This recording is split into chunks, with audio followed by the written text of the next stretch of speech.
আসসালামু আলাইকুম বন্ধুরা। তে আমি কিন্তু পাম বাগানে কাজ করি, আপনারা সবাই জানেন, ভিডিও দেখছেন। আজ আমি চলে আসছি জাকি জাল নিয়ে মাছ মারার জন্য পাম বাগানে। এই পাম বাগানে খালে আমি এখন জাকি জাল মারবো, আপনারা দেখতে থাকেন কিভাবে মারি আর কি মাছ ওঠে।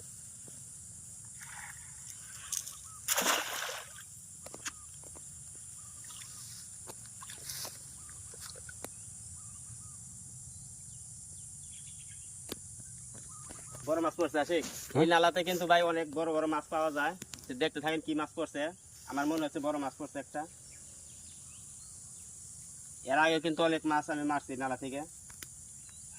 দেখেন অনেক মাছ পড়ছে আশিক, দেখাও জাল ভরে গেছে আশিক, দেখাও জাল ভরে গেছে ভাই। এত মাছ এই হলো পাম বাগানের মাছ ভাই।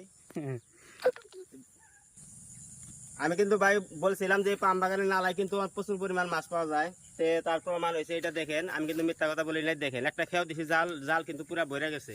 এই হলো পাম বাগানের মাছ মারা ভাই। পাম বাগানে আসলে পরে প্রচুর মাছ পাওয়া যায়, কিন্তু আমাদের আসার সময় হয় না। দেখেন কি পরিমাণ মাছ। এই মাছগুলো কি মাছ, এগুলো আসলে নামটা সঠিক আমরা জানি না। বাংলাদেশে এগুলো তো আমি দেখি না, খোলসা মাছের মতো দেখা যায়। তো ভিডিওটি ভালো লাগলে তারা অবশ্যই একটা লাইক দিয়ে যাবে।